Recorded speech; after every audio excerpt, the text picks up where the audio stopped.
Good morning students, मैं Rishiraj Yadav team CLC और CLC के इस ऑनलाइन एंड डिजिटल प्लेटफॉर्म पर आप सभी का वेलकम करता हूं। आज हम बात करेंगे एसिमिलेशन से रिलेटेड। लास्ट क्लास में मैंने आपको बताया था पचित पदार्थों के अवशोषण के बारे में।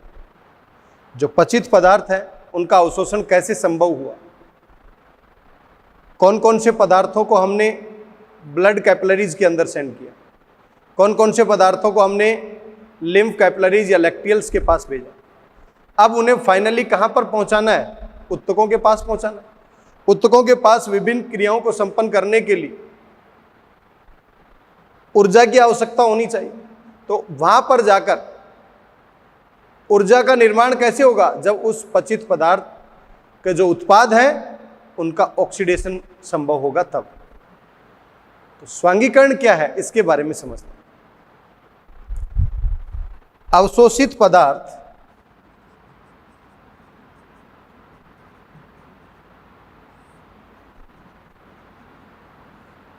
अंततः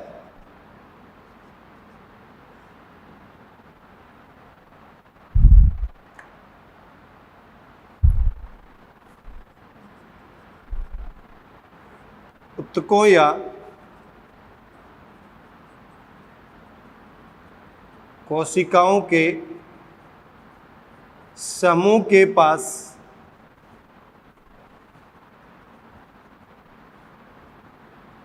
पहुंचा दिए जाते हैं।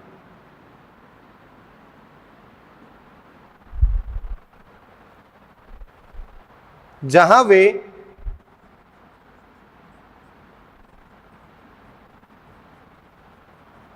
विभिन्न क्रियाओं में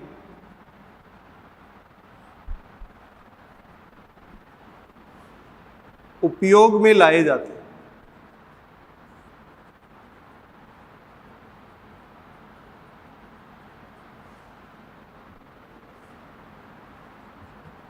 इसे स्वांगीकरण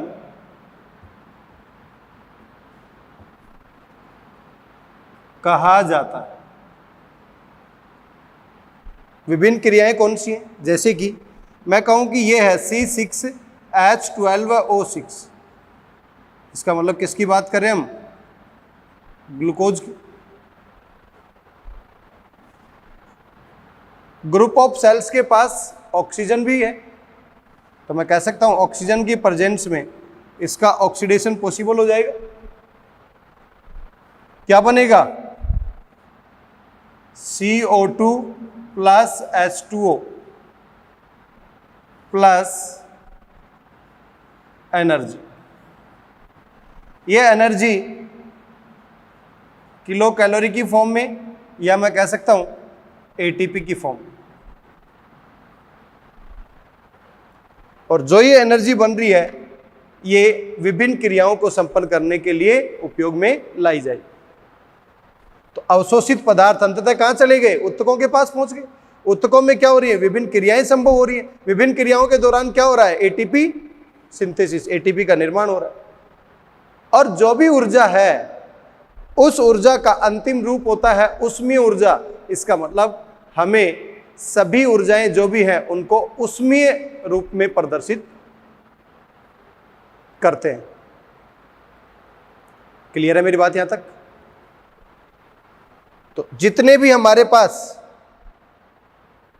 पोषक पदार्थ हैं उन पोषक पदार्थ से कितनी अमाउंट में एनर्जी बनेगी। तो पहले हम मेजर फूड सोर्सेज के अंदर कार्बोहाइड्रेट, प्रोटीन और लिपिड की बात कर लेते हैं। नेक्स्ट पॉइंट देखिए।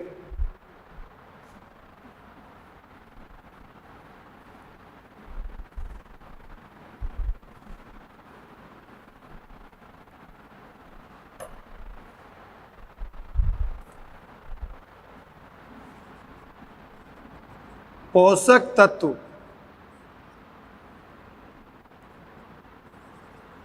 कार्बोहाइड्रेट, सेकेंड प्रोटीन और थर्ड मैं कह सकता हूं लिपिड या फैट, या इसी को वसा भी बोलते। मीन्स यहां पर वसा की बात की जा रही है। यहाँ पर प्रोटीन की बात की जा रही है और यहाँ पर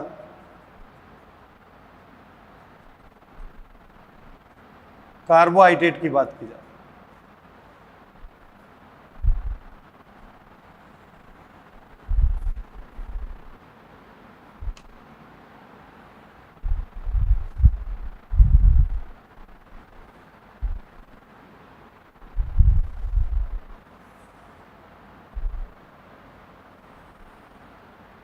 इनसे प्राप्त एनर्जी को ऊष्मीय ऊर्जा के रूप में व्यक्त किया जाता है।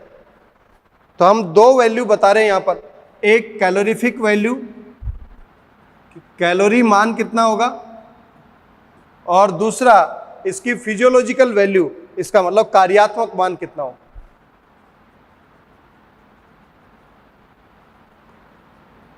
मीन्स ये किसको रिप्रेजेंट कर रहा है बेटा, फिजियोलॉजिकल वैल्यू को, और ये कैलोरीफिक वैल्यू को रिप्रेजेंट। दोनों का मीनिंग समझे पहले क्या है। आपके पास में ये ह्यूमन बॉडी है और आपके पास में ये एक कैलोरीमीटर।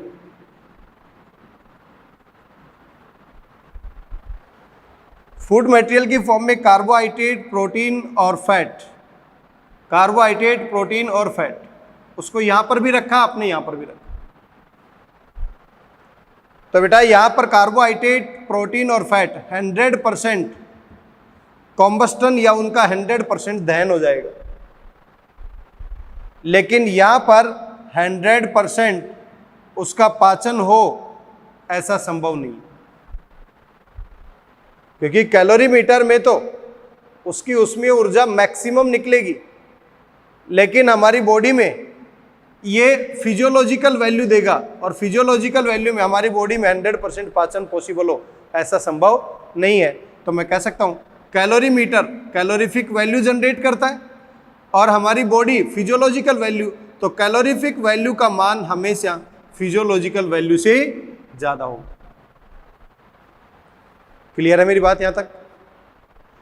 फिजियोलॉजिकल मान देखा जाए, कार्बोहाइड्रेट का कितना आता है 4.0, प्रोटीन का कितना आता है 4.0, फैट का कितना आता है 9.0, और ये मान जो है वो किलो कैलोरी की फॉर्म में है, किलो कैलोरी पर ग्राम।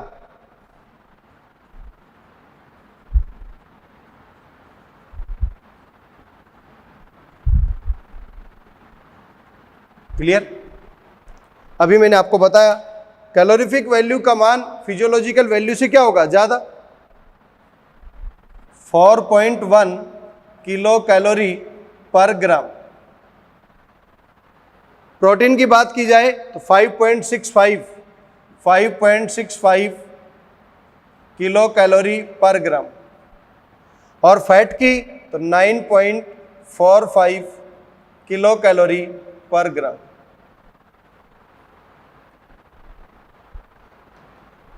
ये कैलोरीफिक ग्रोस कैलोरीफिक वैल्यू है और ये फिजियोलॉजिकल वैल्यू है। तो मैं कह सकता हूं यदि कैलोरीफिक वैल्यू की बात की जाए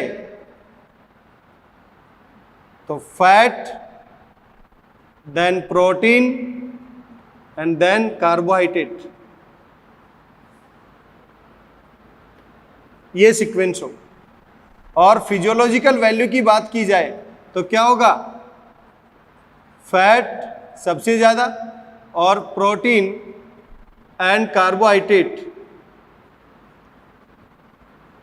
ये क्या होगा इक्वल। क्लियर है यहां तक।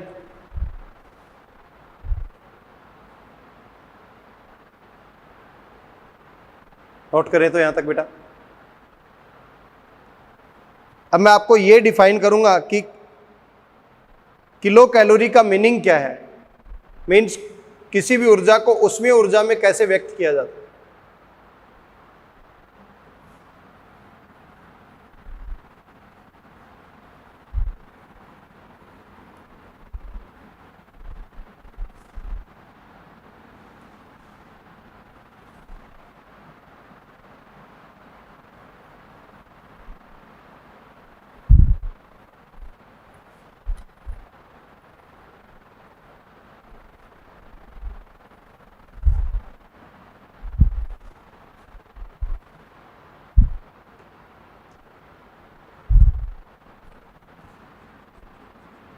जंतुओं की ऊर्जा आवश्यकताओं तथा भोजन में निहित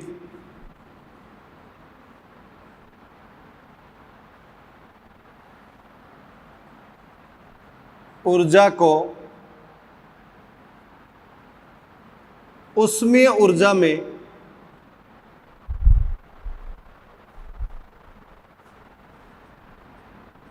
व्यक्त किया जाता है।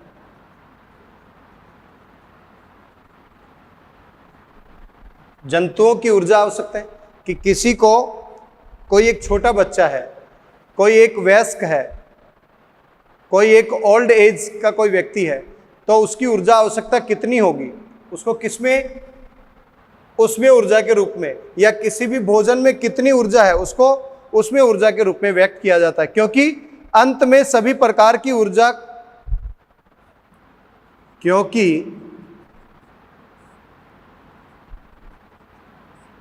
अंत में सभी प्रकार की ऊर्जा ऊष्मीय ऊर्जा में परिवर्तित हो जाती है। क्लियर है बेटा जी? नोट करें यहां तक। और इस ऊर्जा को सामान्यतः कैलोरी तथा जूल के रूप में मापा जाता है। और इस ऊर्जा को सामान्यतः कैलोरी तथा जूल, फिजिक्स में पढ़ते होंगे, अलग अलग यूनिट होती, सामान्यतः कैलोरी तथा जूल में मापा जाता है। क्लियर? 1 ग्राम जल, किस तरीके से इसको डिफाइन करें बेटा? 1 ग्राम जल, 1 ग्राम जल के तापमान को 1 डिग्री सेल्सियस बढ़ाने के लिए दी गई ऊष्मा या ऊर्जा को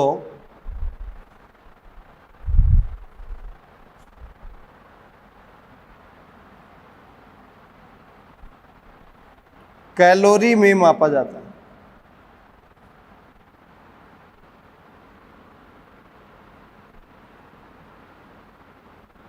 या मैं कह सकता हूं कैलोरी कहा जाता है। जबकि 1 किलोग्राम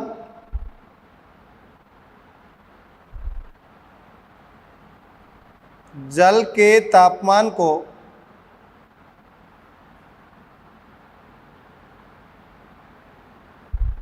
1 डिग्री सेल्सियस बढ़ाने के लिए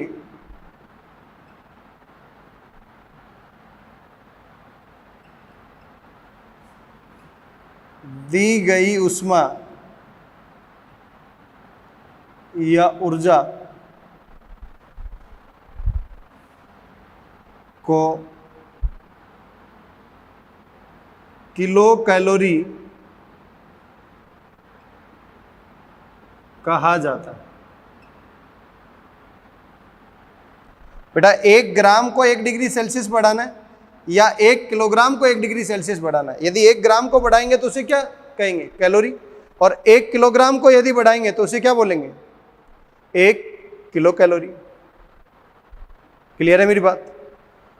तो जो पोषण के वैज्ञानिक है वो परंपरागत ढंग से किलो कैलोरी को, ये जो किलो कैलोरी को, इसको जूल के अंदर भी माप सकते हैं या किलो कैलोरी की फॉर्म में भी नाप सकते हैं। क्लियर है? तो जंतुओं की ऊर्जा की आवश्यकताओं तथा भोजन में निहित ऊर्जा को उसमें ऊर्जा के रूप में व्यक्त किया जाता है, क्योंकि अंततः सभी प्रकार की ऊर्जा उसमें ऊर्जा में परिवर्तित हो जाती है और इस ऊर्जा को सामान्यतः कैलोरी या जूल में मापा जाता है। 1 ग्राम जल के तापमान को 1 डिग्री सेल्सियस बढ़ाने के लिए दी गई ऊष्मा कैलोरी कहा जाता है, और जबकि 1 किलोग्राम जल के तापमान को 1 डिग्री सेल्सियस बढ़ाने के लिए दी गई ऊष्मा को किलो कैलोरी कहा जाता है। क्लियर है बेटा? यहां तक क्लियर है सभी को?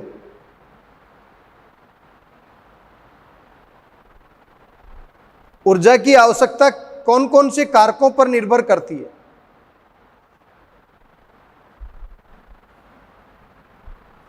किसी भी जंतु के अंदर ऊर्जा की आवश्यकता अलग अलग कारकों पर निर्भर करती है।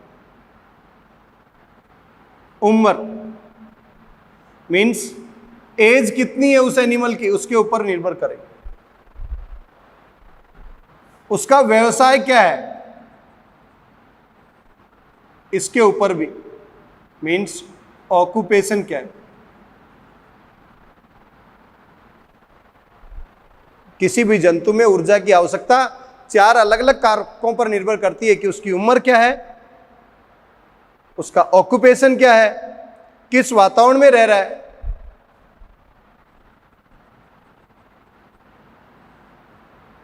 मीन्स एनवायरमेंट, एंड लिंग मीन्स सेक्स, मीन्स मेल है या फीमेल। तो जंतुओं की ऊर्जा की आवश्यकता विभिन्न प्रकार के कारकों पर निर्भर करती है। उनमें से ये कारक है उम्र, व्यवसाय, वातावरण और लिंग, इनके ऊपर निर्भर करती है। क्लियर है बेटा? यहां तक क्लियर है सभी को?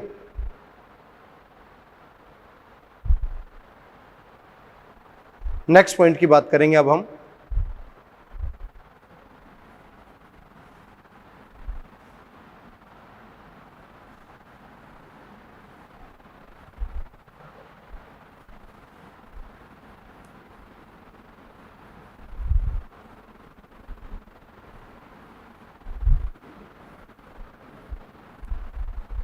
इजेशन के बारे में बात करेंगे।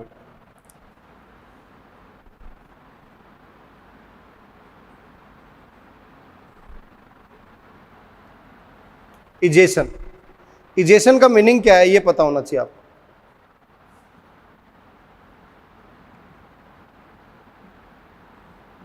इसको समझने से पहले 2-3 बातें और समझे।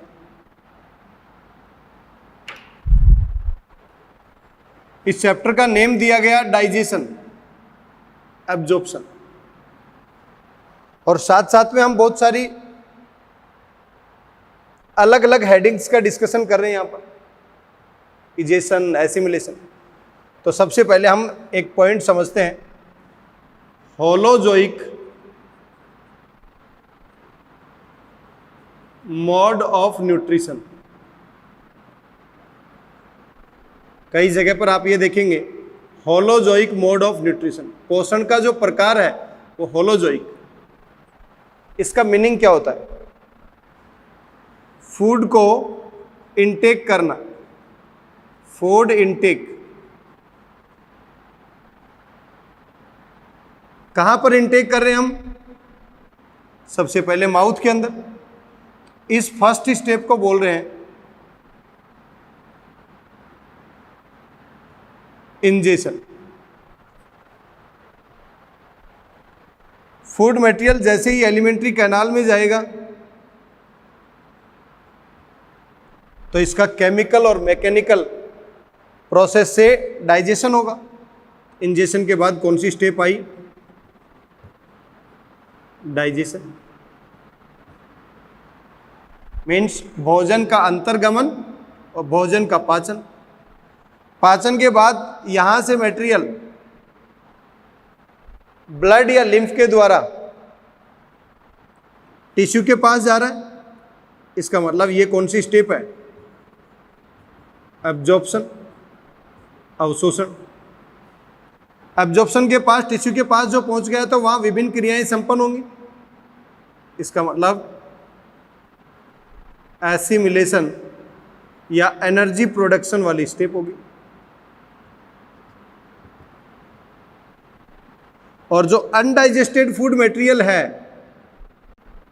वो यहां पर लार्ज इंटेस्टाइन पार्ट से, कोलोन रेक्टम से होता हुआ एनल पार्ट से बॉडी से बाहर, इस स्टेप को बोलते हैं egestion. First step, second step, third step, fourth step, fifth step. ये सभी स्टेप जिस मोड ऑफ न्यूट्रिशन में इंक्लूड है उसी को बोलते हैं बेटा होलोजोइक मोड ऑफ न्यूट्रिशन। भोजन को अंदर लेना, भोजन का पाचन करवाना, भोजन का अवशोषण करवाना, भोजन का स्वांगीकरण करवाना और अपचित भोजन है उसे शरीर से बाहर निकालना। इजेशन क्या है? जो अपचित भोजन है उसे शरीर से बाहर निकाला जा रहा है। तो मैं कह सकता हूं पाचक अपशिष्ट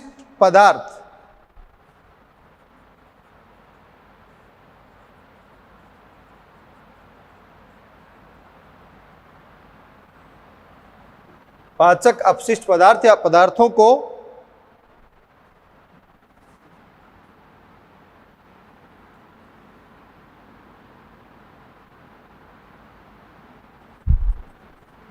शरीर से बाहर निष्कासित करना।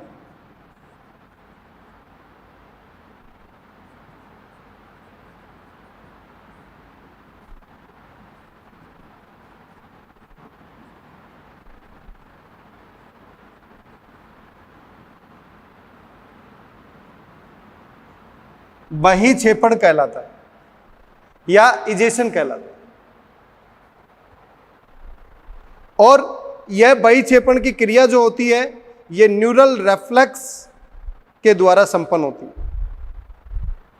मीन्स मैं कह सकता हूं मल त्याग की क्रिया एक प्रकार की न्यूरल रेफ्लेक्स या तंत्रिकी है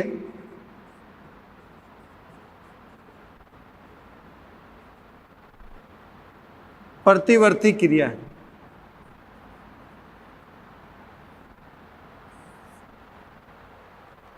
तो न्यूरल रेफ्लेक्स का मीनिंग क्या हुआ यहां पर, यह भी समझ में आना चाहिए बेटा।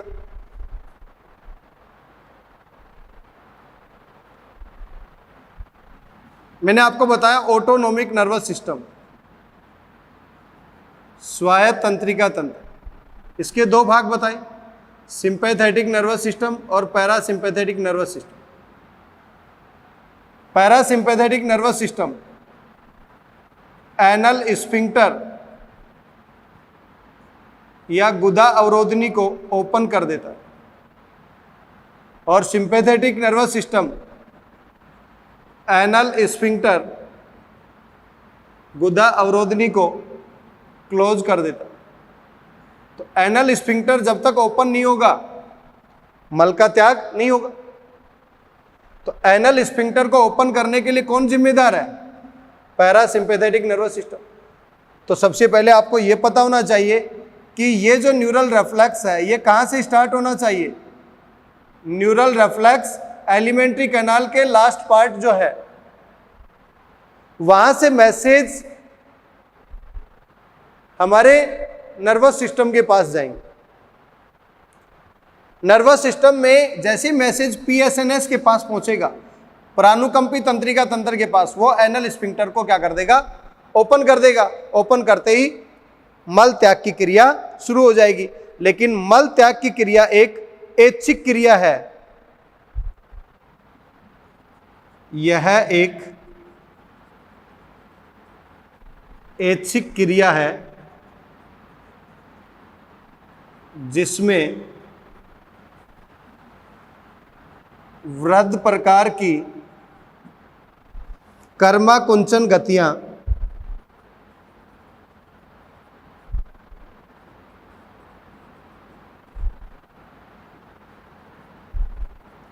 होती हैं।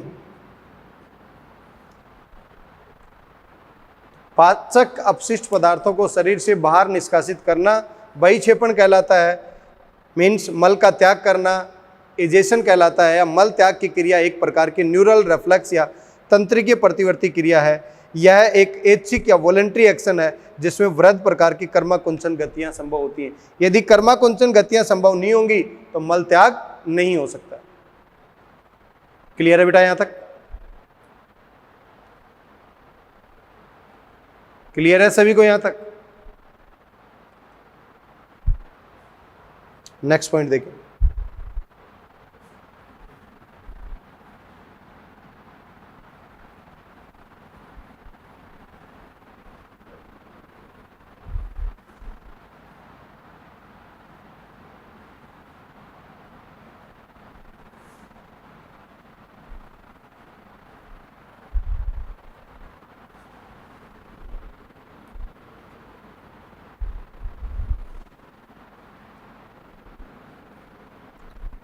पाचन से संबंधित विकार।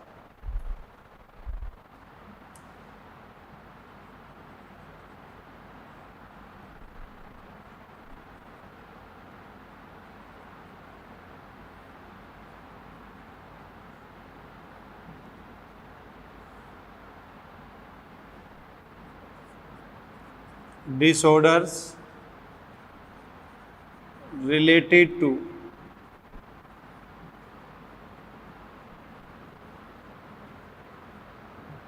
digestive system।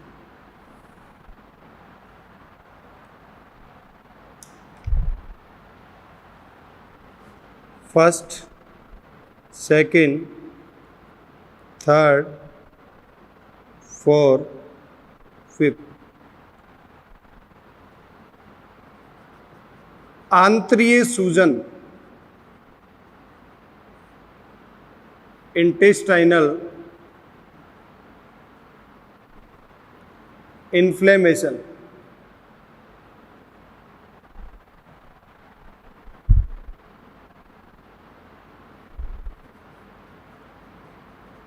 पीलिया, जॉन्डिस,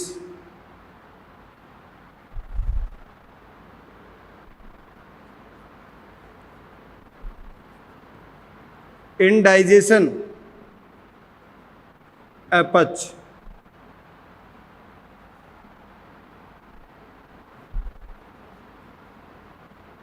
कॉन्स्टिपेशन, कब्ज या कोष्ठकबद्धता, दस्त या डायरिया,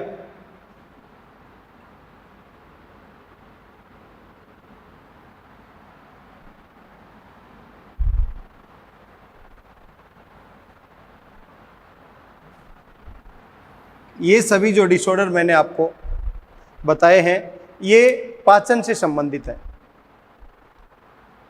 इसके अलावा वॉमिटिंग,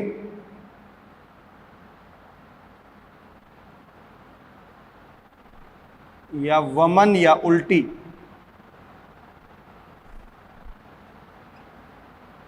यह भी पाचन से संबंधित। एक एक पॉइंट का डिटेल में हम डिस्कशन करेंगे यहां पर। तो सबसे पहले हम इंटेस्टाइनल इन्फ्लेमेशन की बात करेंगे।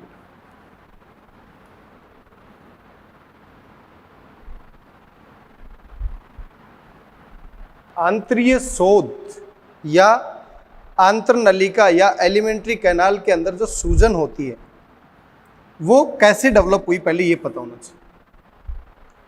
बहुत सारे जीवाणु हैं, इसका मतलब किसकी बात हो रही है यहां पर?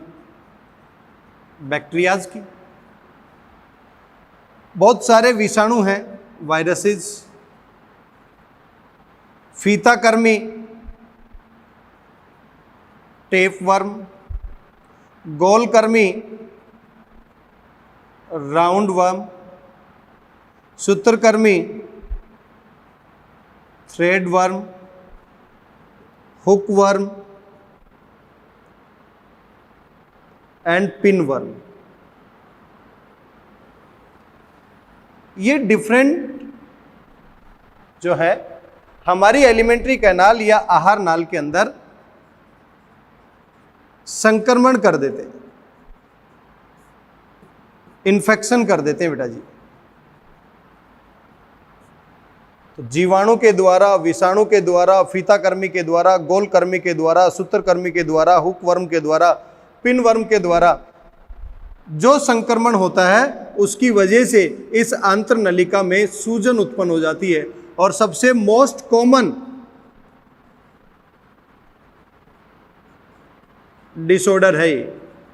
लगभग किसी भी व्यक्ति की एलिमेंट्री कैनाल को यदि आप एनालिसिस करोगे तो आपको इस तरीके से उसमें शोथ या सूजन दिखाई देगी। क्लियर है मेरी बात यहां तक?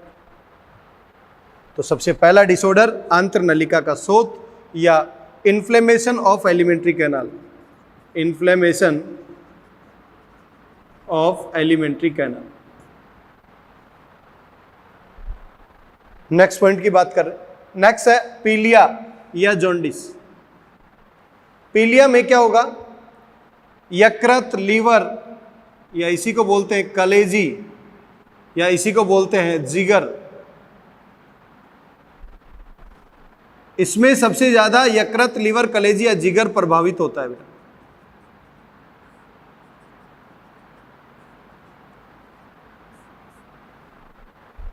जैसे स्किन है, आईज है, मीन्स त्वचा एवं आंख के पास में पीत वर्णकों का जमाव हो जाता है। पीत वर्णक कौन कौन से हो सकते हैं? बिलीरुबिन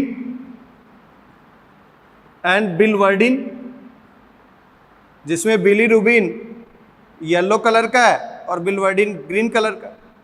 बिलरुबिन या पीत वर्ण का जमाव ज्यादा होने की वजह से त्वचा तथा आंख पीले रंग के दिखाई देते हैं और इसी को बोलते हैं जॉन्डिस या पीलिया। और आपको पता होना चाहिए कि ये पीत वर्णक आए कहां से। हीमोग्लोबिन जो होता है इसके दो पार्ट होते हैं, haem plus globin.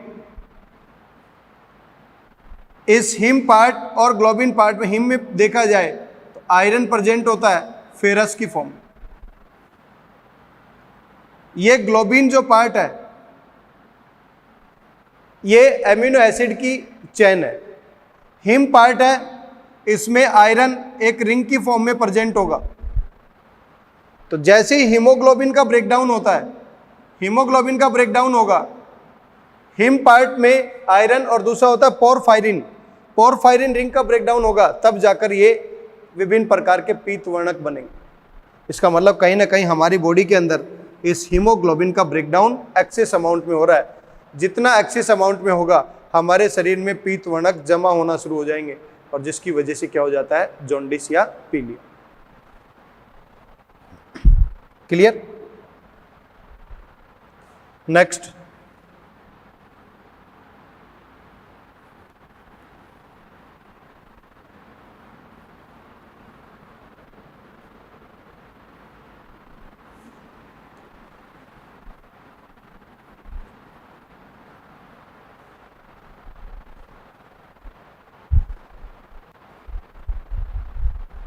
Next point है बेटा वमन या वॉमिटिंग।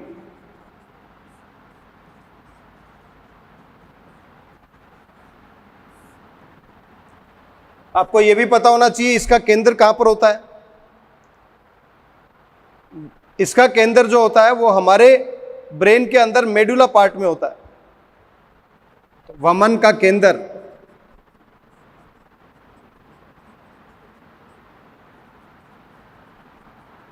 मस्तिष्क के मेडुला भाग में होता है।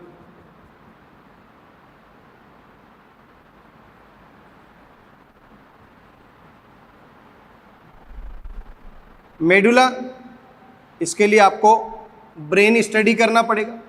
ब्रेन के अलग अलग पार्ट, फोर ब्रेन, अग्र मस्तिष्क, मिड ब्रेन मध्य मस्तिष्क एंड हाइंड ब्रेन पश्च मस्तिष्क। इस पश्च मस्तिष्क में तीन भाग होते हैं, pons, cerebellum and medulla oblongata. इसका मतलब ब्रेन के पश्च मस्तिष्क भाग में मेडुला जो है उसके पास वॉमिटिंग सेंटर होता है। और वॉमिटिंग का मीनिंग क्या होता है? जो भी स्टमक के अंदर कंटेंट है, जो भी हमारे आमाशय के अंदर कंटेंट है, वो ओरल कैविटी या माउथ से होता हुआ बाहर आ जाए। इसी को इस फॉर्म में भी नोट कर सकते हैं। आमाशय में संग्रहित भोजन का मुख से बाहर आना वमन कहलाता है। जो फूड कंटेंट है, फूड जो कलेक्टेड है हमारे आमाशय भाग में, वो मुख से बाहर आ जाए तो इसी को क्या बोलते हैं बेटा? वमन। लेकिन आपको यह भी पता होना चाहिए कि जब भी वमन होगा या वोमिटिंग होगी उससे पहले बेचैनी होती है। वमन होने से पहले बेचैनी होती है। इस बेचैनी को क्या बोलते हैं? नोजिया। नोजिया फीलिंग बोलते हैं। अब बेटा जी आपको यह पता होना चाहिए कि आपको वोमिटिंग सेंटर के बारे में पता लग गया, वोमिटिंग का मीनिंग पता लग गया, नोजिया का मीनिंग पता लग गया, लेकिन वोमिटिंग हुई कैसे? बहुत सारे रीजन हो सकते हैं। जब किसी फीमेल के अंदर प्रेगनेंसी डेवलप होती है, जब भी कोई मादा गर्भवती होती है तो अभी वोमिटिंग हो सकती है। जब कोई व्यक्ति ट्रेवल कर रहा है, बस वगैरह या कार वगैरह में ट्रेवल कर रहा है तो अभी वोमिटिंग हो सकती है। जब कोई व्यक्ति एक समतल धरातल से पहाड़ों की तरफ जाता है तो हाइपोक्सिया कंडीशन डेवलप होती है, तो उस हाइपोक्सिया कंडीशन की वजह से भी उल्टी हो सकती है। या फिर हमारे शरीर के अंदर फूड पॉइजनिंग हो गया, मीन्स भोजन की विषाक्तता हो गई है, उसकी वजह से भी वोमिटिंग हो सकती है। या एक्सेस अमाउंट में अल्कोहल कंजम्पशन कर लिया है तो उसकी वजह से हमारी बॉडी के अंदर अल्कोहल कंज्यूम करने की कैपेसिटी खत्म हो जाती है, उसकी वजह से भी वोमिटिंग हो जाती है। तो वोमिटिंग होने के रीजन अलग अलग हैं, लेकिन उन सब का सेंटर कहाँ पर है? मेडुला के अंदर। कई बार हम समतल धरातल से माउंटेन की तरफ, पहाड़ों की तरफ जाते हैं, तो ऐसे में एक टेबलेट ले लेते हैं। टेबलेट लेने से वो मेडुला सेंटर को क्या करती है? कुछ समय के लिए सप्रेस कर देती है, इसलिए वोमिटिंग बंद हो जाती है। क्लियर है बेटी मेरी बात यहां तक? नेक्स्ट डिसऑर्डर की बात कर रहे हैं। नेक्स्ट डिसऑर्डर है डायरिया या दस्त।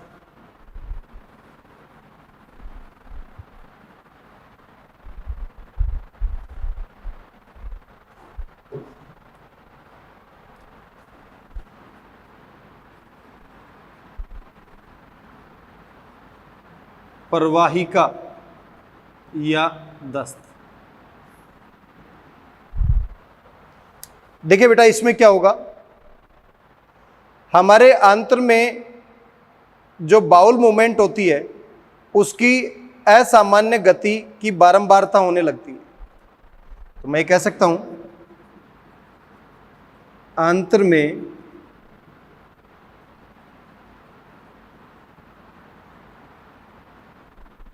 बाउल मूवमेंट की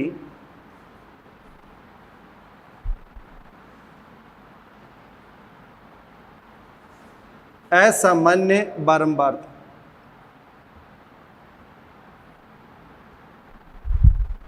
आंत्र में जो बाउल मूवमेंट हो रही है उसकी जो फ्रीक्वेंसी है वो एबनॉर्मल फ्रीक्वेंसी है, असामान्य।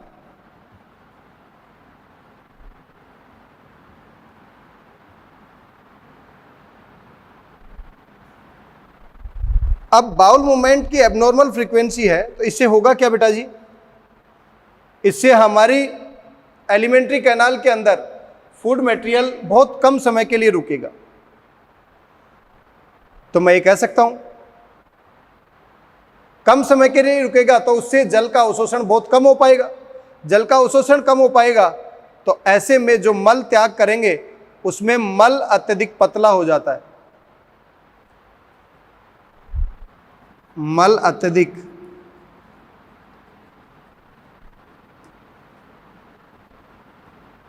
पतला हो जाता है। और आपको यह भी पता होना चाहिए, मल अत्यधिक पतला हो गया इसका मतलब वाटर का एब्जॉर्प्शन क्या हो गया बेटा, रिड्यूस हो गया। तो मैं ये भी कह सकता हूं फूड एब्जॉर्प्शन, ये भी क्या हो जाएगा, रिड्यूस। तो हम ये भी कह सकते हैं भोजन का अवशोषण भी कम हो जाता है।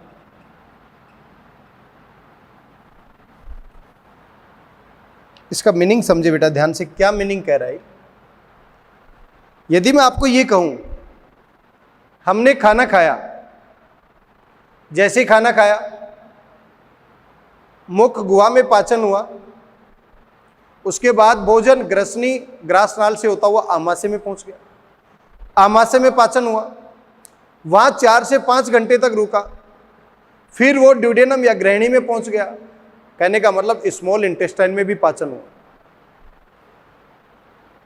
स्मॉल इंटेस्टाइन में पाचन हुआ, उसके बाद वहां पर अवशोषण भी हुआ और फिर वो लार्ज इंटेस्टाइन में पहुंचा। तो लार्ज इंटेस्टाइन में मिनरल्स, ड्रग्स और वाटर का अवशोषण भी होगा। फिर उसके बाद में मल त्याग के लिए मल रेडी होगा। जरा ये सोचें, जब आपने खाना खाया और मल त्याग का टाइम है, इसका मतलब इसके बीच में एक लंबा गैप आया है। मैं ये कह सकता हूं 10 से 12 घंटे का गैप आ गया।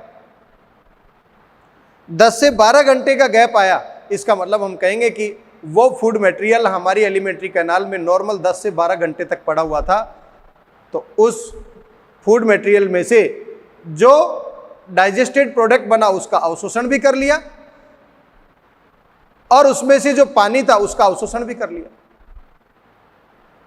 इसका मतलब हमारी एलिमेंट्री कैनाल में बाउल मूवमेंट नॉर्मल फॉर्म में चल रही है, धीरे धीरे धीरे। अब वो नॉर्मल फॉर्म है, उससे फास्ट भी नहीं होनी चाहिए और उससे स्लो भी नहीं होनी चाहिए। यदि बाउल मूवमेंट फास्ट हो गई तो मैं कह सकता हूं एबनॉर्मल फ्रीक्वेंसी जो है वो यहां पर फास्ट है, मींस बार बार हो रही है। तो बाउल मूवमेंट जितनी फास्ट होंगी तो हमारी एलिमेंट्री कैनाल में क्या फूड मटेरियल ज्यादा समय के लिए रुकेगा? नहीं रुकेगा। नहीं रुकेगा तो क्या उसका अवशोषण, जल का और भोज्य पदार्थों का अवशोषण सही ढंग से हो पाएगा? नहीं हो पाएगा। नहीं हो पाएगा तो ऐसे में जो मल त्याग होगा वो अत्यधिक पतला होता है, क्योंकि वाटर का एब्जॉर्प्शन भी रिड्यूस हो गया, फूड का एब्जॉर्प्शन भी रिड्यूस हो गया और बाउल मूवमेंट फास्ट होने की वजह से हमें बार बार मल त्याग के लिए जाना पड़ेगा, बारंबार था। इसी को क्या बोलते हैं? डायरिया या दस्त। अब बेटा इसी का अपोजिट कर देते हैं हम। अपोजिट कैसे करें? ये बाउल मूवमेंट जो है ये यहां पर फास्ट हुई है, नॉर्मल बाउल मूवमेंट से फास्ट हो गई तो कंडीशन डायरिया होगी, और नॉर्मल मूवमेंट से यदि स्लो हो जाती तो क्या होता? स्लो हो जाती तो ठीक इसका अपोजिट केस बनता, जिसे हम बोलते हैं कॉन्स्टिपेशन। तो नेक्स्ट पॉइंट लिखें, कॉन्स्टिपेशन।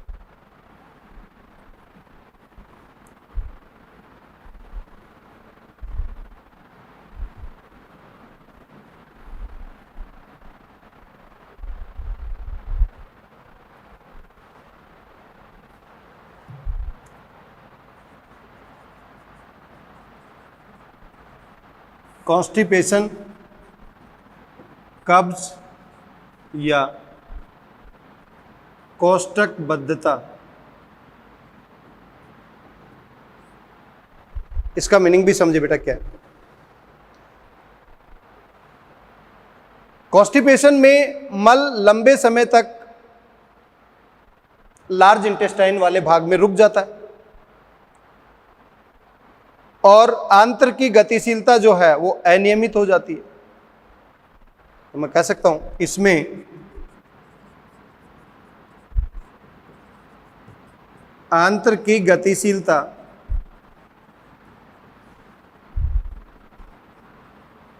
बाउल मूवमेंट अनियमित हो जाती है,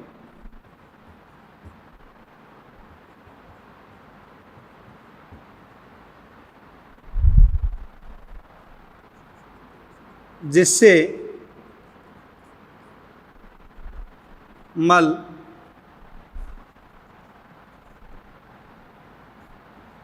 बड़ी आंत के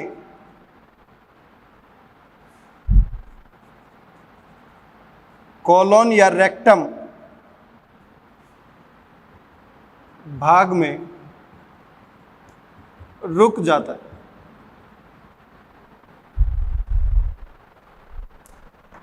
अब देखिए बेटा, यहां पर मल बन चुका है, मल का त्याग होना था, लेकिन वो बड़ी आंत में लंबे समय तक रुक गया। पहले की एनसीईआरटी में यहां पर रेक्टम दे रखा था, न्यू एनसीईआरटी में यहां पर कोलम दे रखा है, लेकिन ये दोनों भाग किसके हैं? बड़ी आंत के। जब रुक गया तो उससे जल का अवशोषण और ज्यादा हो जाएगा। जल का अवशोषण और ज्यादा हो गया तो अब जो मल सेमी सॉलिडिफाई होता है वो और ज्यादा सॉलिडिफाई हो रहा है। इसका मतलब मल कठोर हो गया। कठोर हो गया तो हमारे अंदर के सॉफ्ट या कोमल टिश्यू जो हैं उनको क्या कर देगा? डैमेज कर देगा। और जब डैमेज करेगा तो वहां से ब्लड आना शुरू हो जाएगा। जब जब मल त्याग होगा, जब जब ब्लड भी हो रहा है, ऐसे में बवासीर होने के ज्यादा चांस हो जाते हैं। क्योंकि बवासीर रियली में है क्या? पाइल्स रियली में है क्या? हमारे सॉफ्ट टिश्यू के अंदर वेन होती हैं, उन वेन को डैमेज कर देता है। कौन? ये फीकल मैटर जो लंबे समय तक कहां रुका है? हमारी बड़ी आंत के भाग में। तो यहां पर मैं कह सकता हूं बाउल मूवमेंट क्या हो गई है? स्लो। अब दोनों को कंपेयर करके देखते हैं। मैंने ये कहा regular, irregular and abnormal.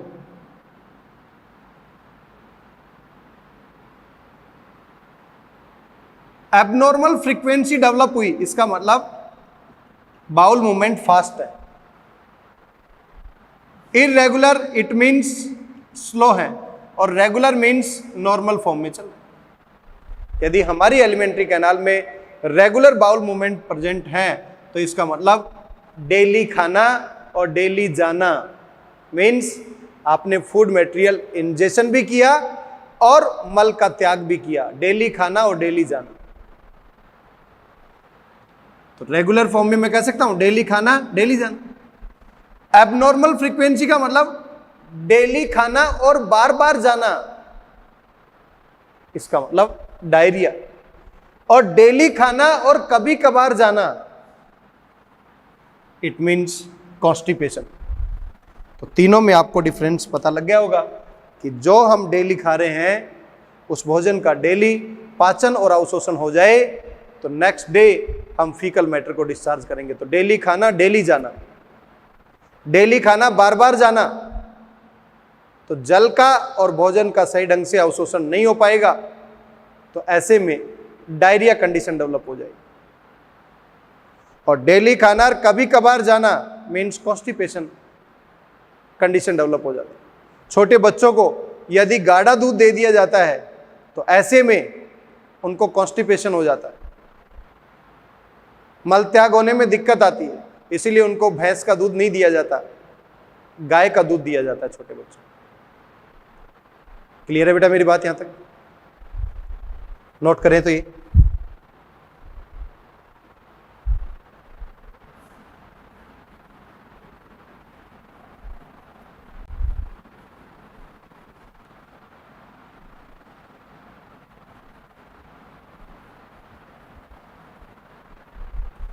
Next point है बेटा इनडाइजेशन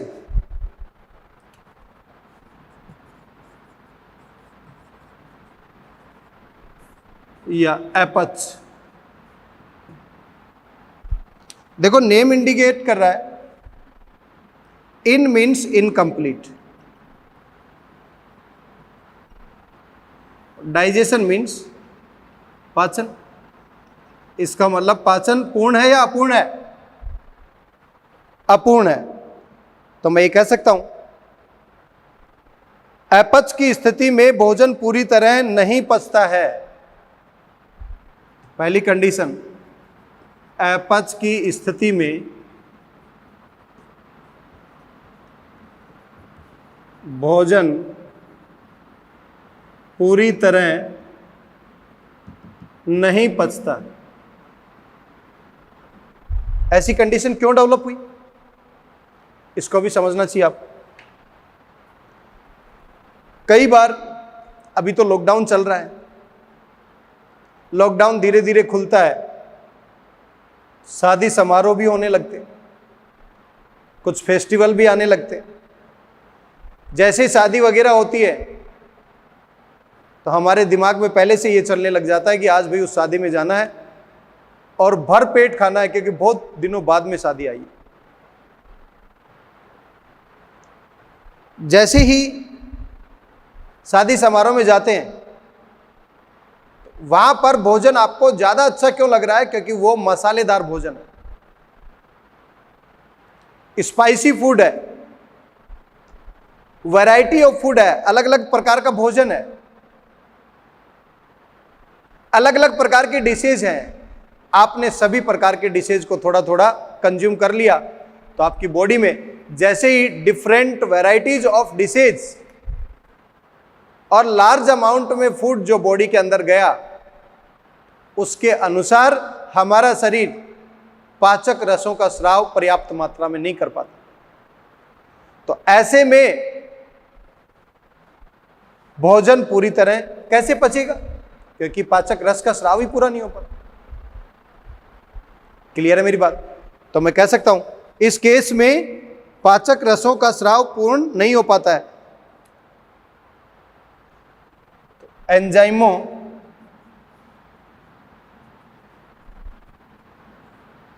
के स्राव में कमी, मीन्स एंजाइम जो है, डाइजेस्टिव एंजाइम, उनके स्राव में क्या आ जाती है? कमी। नेक्स्ट पॉइंट हम ये भी कह सकते हैं, एंजाइमों के स्राव में कमी आई है, उसका असर दूसरे दिन देखने को मिलेगा कि हमारा पेट भरा भरा सा फील हो रहा है, फीलिंग ऑफ फुलनेस, पेट भरा भरा सा महसूस होता है। ऐसा क्यों हुआ है? क्योंकि आपने क्या किया है? Variety of food,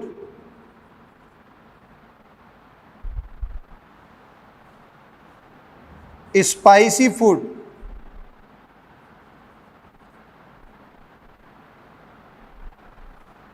and excess food, विभिन्न प्रकार का भोजन, मसालेदार भोजन और अत्यधिक मात्रा में भोजन का क्या किया है? कंज्यूम किया है। तो अत्यधिक मात्रा में ये कंज्यूम किया है, पेट भरा भरा सा फील हो रहा है, एंजाइमों के स्राव में कमी आ गई है, तो ऐसे में अपच की स्थिति में भोजन पूरी तरह नहीं पच पाता। उसी को क्या बोलते हैं? इनडाइजेशन। और इनडाइजेशन की कंडीशन लंबे समय तक हो जाए तो ये क्या कर देगी? Food poisoning. और फूड पॉइजनिंग यदि हो जाए तो फूड पॉइजनिंग में फाइनली वॉमिटिंग स्टार्ट हो जाए। क्लियर है मेरी बात यहां तक? तो अभी तक जितने भी मैंने डिसऑर्डर डिस्कस किए, सबसे पहले मैंने आपको बताया आंत्रिय शोथ, फिर जॉन्डिस या पीलिया, फिर डायरिया, फिर वॉमिटिंग, फिर कॉन्स्टिपेशन और फिर इनडाइजेशन। इनसे रिलेटेड क्वेश्चन बार बार पूछे जा रहे हैं, तो आपको सभी की लैंग्वेज और सभी में जो पॉइंट दिए गए हैं वो क्लियर होने चाहिए बेटा। नोट करें तो इनडाइजेशन से रिलेटेड ये सभी पॉइंट।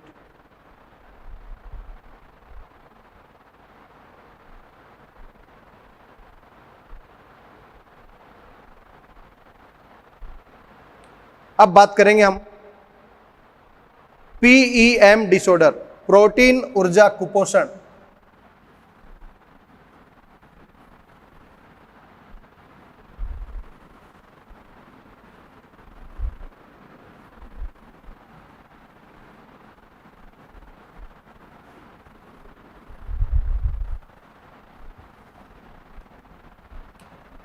PEM, प्रोटीन एनर्जी माल न्यूट्रिशन, प्रोटीन ऊर्जा कुपोषण के बारे में। और इससे रिलेटेड डिसऑर्डर दो है, मैरस्मस एवं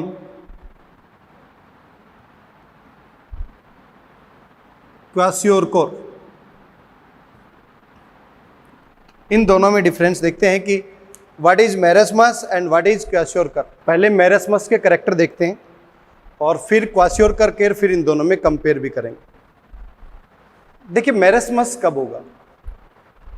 1 ईयर ओल्ड चिल्ड्रन से एज जो है वो कम होनी चाहिए, लेस देन 1 ईयर। किसकी वजह से हो रहा है?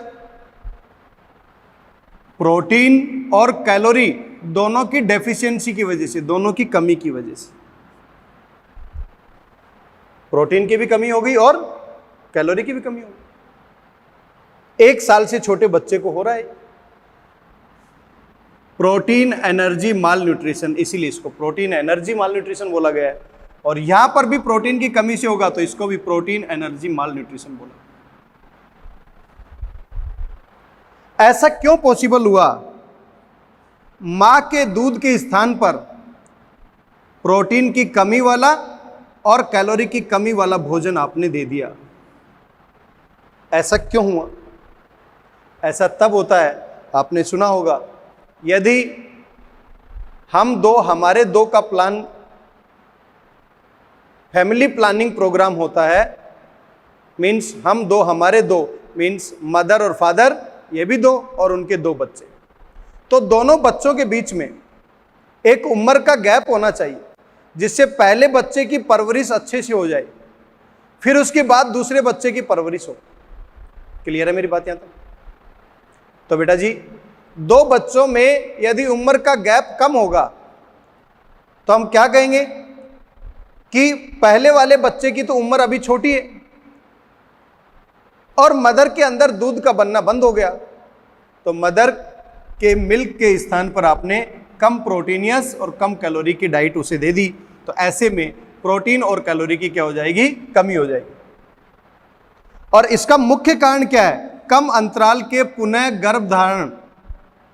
इसका मतलब उस मदर के अंदर दूसरी प्रेगनेंसी या गर्भावस्था डेवलप हो चुकी है। क्यों?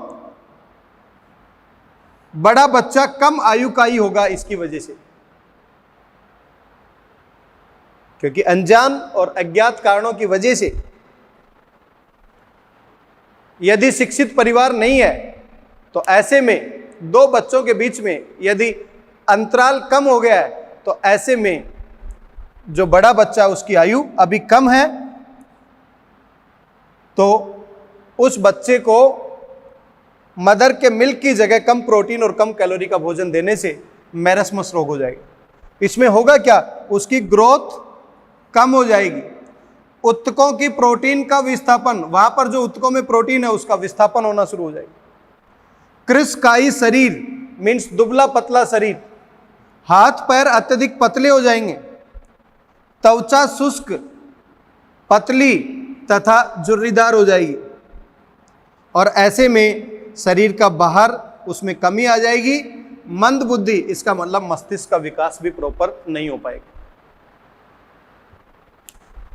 मैं एक बार दोबारा रिपीट करता हूं, प्रोटीन तथा कैलोरी की कमी से होने वाला रोग मैरस्मस, 1 साल से छोटे बच्चों के अंदर होने वाला प्रोटीन एनर्जी माल न्यूट्रिशन मैरस्मस, माँ के दूध के स्थान पर कम प्रोटीन और कम कैलोरी की वैल्यू वाला फूड आपने दिया है बच्चे को, मुख्य कारण कम अंतराल में पुनः गर्भधारण, मीन्स उस मदर को दूसरी गर्भावस्था विकसित हो चुकी है, जिससे बड़ा बच्चा जो है वो कम आयु का ही होता है।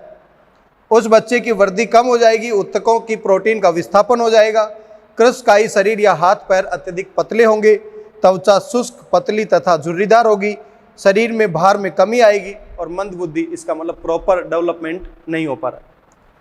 ये बात तो थी बेटा जी मैरस्मस से रिलेटेड।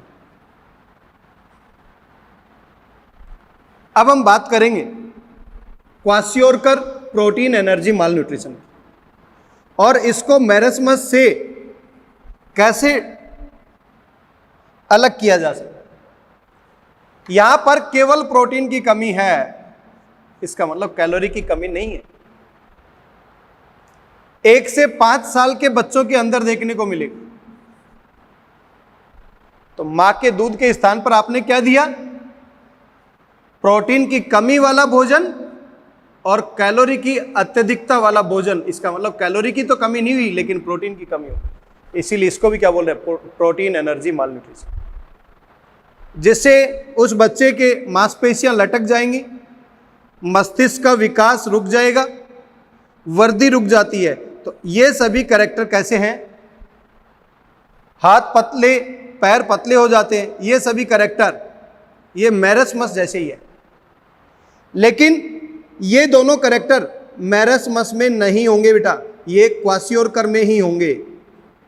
मीन्स त्वचा के नीचे वसा का जमाव, शरीर के विभिन्न भागों में शोथ या सूजन दृष्टिगोचर होती है। इसका मतलब इस सूजन को बोलते हैं ओइडेमा। ओइडेमा या सूजन केवल क्वाशियोरकर बच्चों में होगी, मैरस्मस वाले बच्चों में नहीं होगी।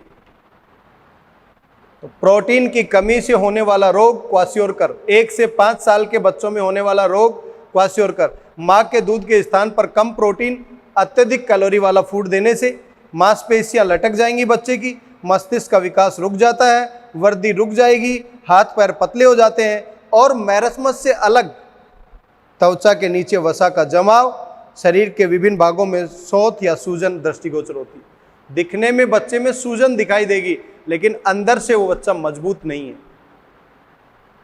क्लियर है बेटा मेरी बात? यह है प्रोटीन एनर्जी माल न्यूट्रिशन से रिलेटेड मैरस्मस और क्वाशियोरकर के बारे में।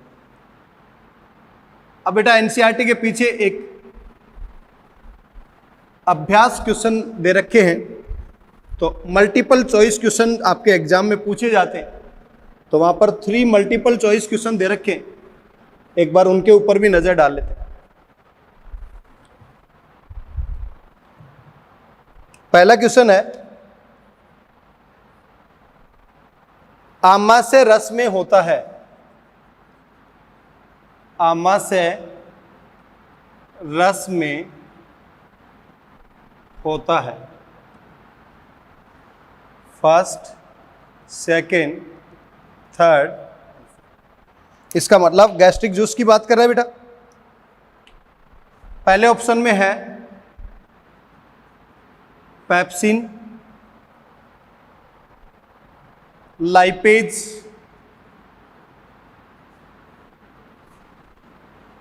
रेनिन। दूसरे ऑप्शन में है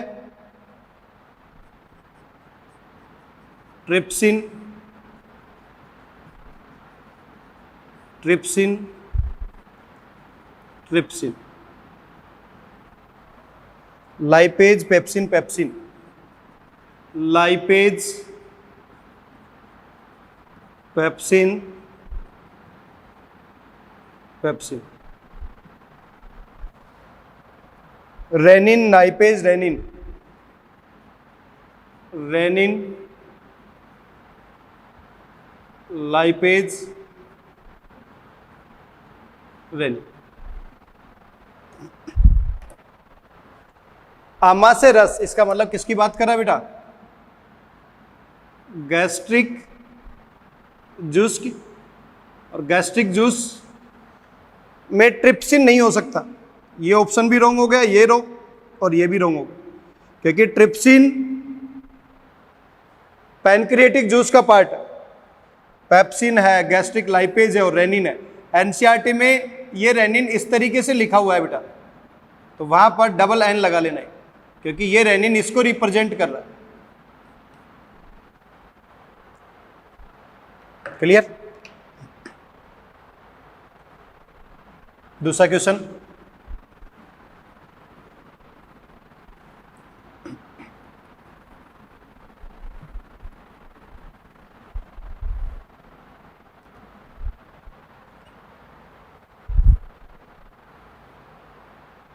सक्कस एंटेरिकस नाम दिया गया है, succus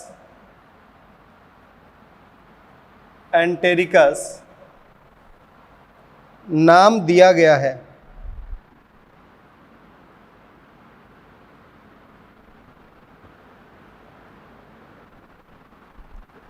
first, second, third and first option में है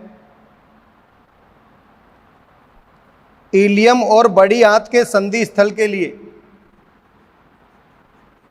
इलियम तथा बड़ी आंत के संधि स्थल के लिए। दूसरा ऑप्शन है आंतरीय रस के लिए।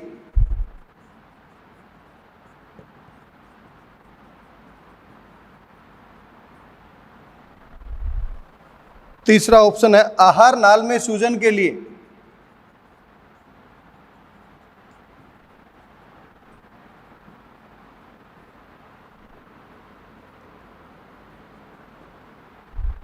और चौथा ऑप्शन है परिशेषिका अपेंडिक्स के लिए।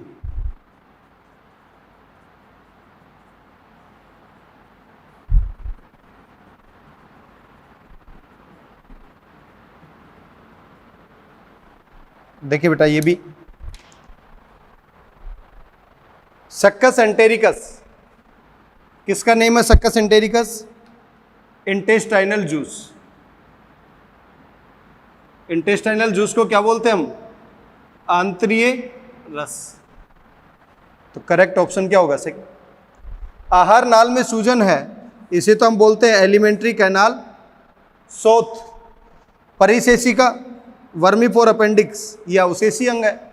इलियम और बड़ी आंत, छोटी आंत और बड़ी आंत का जो जंक्शन पॉइंट है वहां पर इलियोसिकल वाल पाया जाता है, यह भी क्या है? रॉन्ग। नेक्स्ट है स्तंभ 1 का स्तंभ 2 से मिलान कीजिए।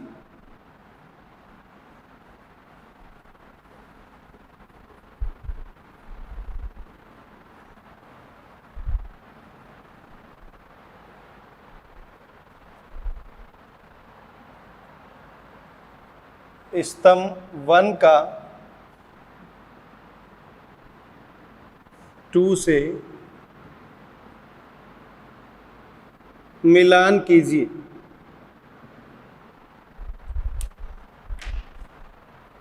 बेटा ऑप्शन में सभी वर्ड आपके पढ़े हुए होंगे, इजी वे से आप मैच कर सकते हैं।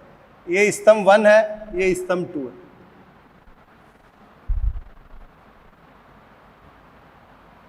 यहां पर 4 ऑप्शन में दे रखा है लार ग्रंथि, वसा का पाचन,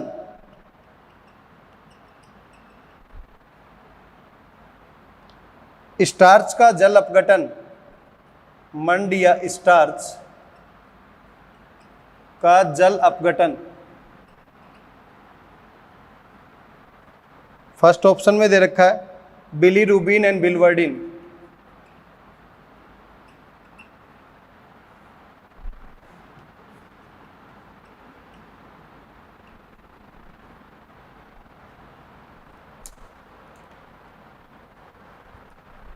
यहां पर है ए, बी, सी और डी।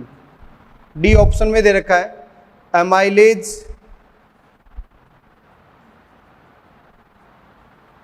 सी में है लाइपेज,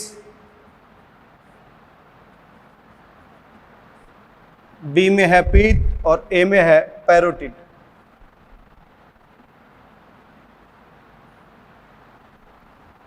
अब मैच करवा सकते हैं बेटा। लार ग्रंथि आपको पता है, पैरोटिड सब मैंडिबुलर या सब मैक्सिलरी या सब लिंगुअल, यही हो सकती। इसका मतलब 4 को मैच करवा दो ए से।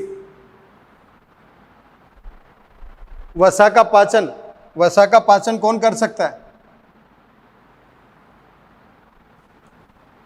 Pancreatic lipase, gastric lipase, intestinal lipase. Lipase जो है वो वसा का पाचन करता है।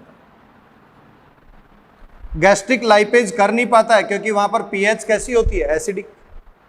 पैनक्रिएटिक और इंटेस्टाइनल लाइपेज कर पाते हैं क्योंकि वहां पर कैसी पीएच है? बेसिक। इसका मतलब लार ग्रंथि को मैच करा दिया ए से, वसा का पाचन को लाइपेज से। मंड या स्टार्च का जल अपघटन, स्टार्च का जल अपघटन कौन कराता है? Salivary amylase. सलाइवरी एमाइलेज जो करवा रहा है 30%, और जो 70% रिमेनिंग है उसका कौन करवाता है? Pancreatic amylase. बिलिरुबिन और बिलवर्डिन, बाइल और बाइल के अंदर बाइल पिगमेंट्स जो होते हैं वो 2 अलग अलग टाइप के हैं, बिलिरुबिन एंड बिलवर्डिन।